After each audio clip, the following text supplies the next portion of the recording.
प्रिय दर्शकों, जन्म कुंडली को अपने खोलिए और आज के सूत्र को जरा समझने का प्रयत्न करिए, क्योंकि आज का सूत्र गंभीरता से पहले समझना पड़ेगा। क्या है? कुंडली में जो ग्रह, एक उदाहरण पहले दे रहा हूं, फिर सब समझाता हूं आपको। कुंडली में मान लीजिए आपकी कुंडली किसी भी लग्न की हो, जो ग्रह आपके भाग्य भाव का स्वामी है, मैं ये सूत्र प्रत्येक भाव के लिए बता रहा हूं, उदाहरण भाग्य भाव से लिया। अब प्रश्न मन में खड़ा होता है कि मुझे मेरे भाग्य का संपूर्ण फल कब प्राप्त होगा? तो प्रिय दर्शकों, भाग्य के संपूर्ण फल प्राप्ति के लिए आप जानते हैं सबसे सरल तर्क क्या है? सबसे सरल तर्क है कि जब भाग्येश की दशा होगी तो भाग्येश अपना संपूर्ण फल प्रदान करेंगे। ये एक साधारण सूत्र हुआ। अब इसे और ज्यादा हम करीब से समझने का प्रयत्न करते हैं। ये बात मान लिया जाए जन्म कुंडली में पंचमेश, मुझे अपने पंचमेश का फल कब प्राप्त होगा, सप्तमेश का फल, मुझे अपने कर्मेश का फल, लाभेश का, धनेश का कब? तो उनकी दशा में। साधारण सूत्र है। अब आगे सुनिए। इस सूत्र को गोचर के माध्यम से भी समझा जा सकता है। कैसे? जब वो ग्रह, उदाहरण मैंने किसका लिया था? भाग्य भाव के स्वामी का, कि हमें भाग्य का फल कब मिलेगा? तो जब आपके भाग्येश गोचर में लग्न की राशि और अंश, पहले देखिए कि आपका लग्न कौन सा है।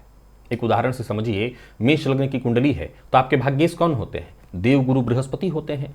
अब यह सूत्र कह रहा है कि मान लीजिए कि आपका जो लग्न का अंश है वो 10 अंश है, 15 अंश है, चलिए 15 अंश रख लेते हैं, बीचों बीच का अंश है 15 अंश 5 कला। तो अब यह सूत्र कहता है कि जब देव गुरु बृहस्पति गोचर में मेष राशि में संचरण करेंगे और 15 अंश 5 कला पर गोचर करेंगे, तो यही वो समय होगा जब आपको आपके भाग्य का संपूर्ण फल प्राप्त होगा। इस सूत्र को एक दूसरे तरीके से भी समझ सकते हैं। लग्नेश, ये लग्न आपने समझा। अब लग्नेश जिस राशि में बैठे हों, अब मान लिया जाए कि मेष लग्न की कुंडली है, भाग्येश देव गुरु बृहस्पति बनते हैं, लेकिन लग्नेश जाकर के पंचम भाव में बैठे हुए हैं। अब देव गुरु अब कितने अंश पर बैठे हैं? तो चलिए मान लिया जाए 10 अंश 5 कला पर बैठे हैं, 10 अंश 5 कला।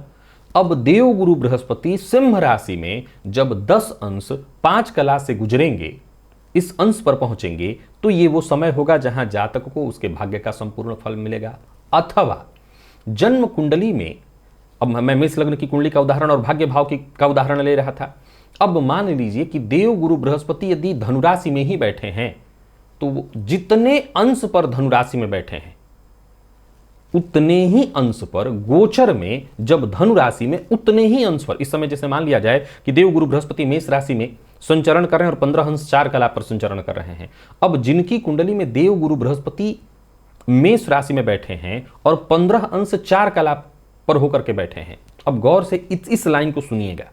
अब मान लीजिए कि आपकी कुंडली में देव गुरु बृहस्पति सर्वाधिक कारक ग्रह बनकर के बैठे हैं, तो यही वो टाइम है जहां देव गुरु बृहस्पति अपना संपूर्ण फल आपको प्रदान करेंगे। और यदि अकारक बनकर के, मारक बनकर के बैठे हैं, तो यही वो समय है, अगर मेष राशि में ही 15 अंश 4 कला पर बैठे हैं, तो देव गुरु बृहस्पति यही वो समय है जहां सर्वाधिक अकारक अशुभ फल आपको प्रदान करेंगे। अब इस सूत्र को भली भांति आशा करता हूं आपने समझ लिया होगा। यहां अब एक छोटा सा प्रश्न दिमाग में उत्पन्न होता है कि चलिए आपने उदाहरण देव गुरु बृहस्पति का दिया। देव गुरु बृहस्पति को किसी भी राशि में आने में तो एक लंबा समय लग जाता है। अगर देखा जाए तो 1 वर्ष का अगर हम हिसाब रखें तो 12 वर्ष लगेगा किसी एक राशि पर देव गुरु बृहस्पति को आने में।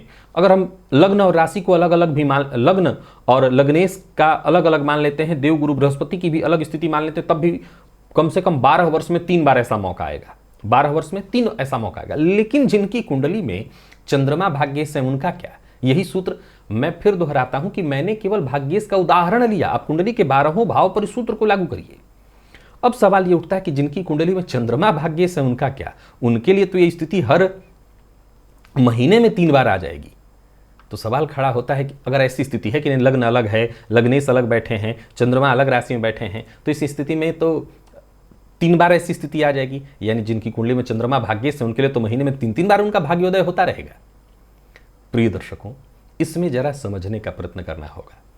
अब इस सूत्र को ऐसे समझिए कि जो ग्रह, आपको एक बात सदैव ध्यान रखिएगा, अभी हाल फिलहाल भी जब मैं गोचर की चर्चा कर रहा था तो इस बात का जिक्र किया था कि गोचर में सर्वाधिक महत्वपूर्ण ग्रह देव गुरु बृहस्पति, राहु और शनि को माना गया है। तब मैंने एक लाइन और भी कहा था कि इसका यह मतलब नहीं कि मंगल का जो गोचर है वो बिना काम का है। इसका यह मतलब नहीं है कि बाकी के ग्रहों का, चंद्रमा का गोचर, बाकी के ग्रहों का गोचर बिना मायने का है। हर ग्रह का गोचर मायने का है, लेकिन जो ग्रह जितना अधिक समय जिस राशि पर व्यतीत करेगा उतना ही अधिक वो अपना शुभ अशुभ प्रभाव देने वाला बनेगा।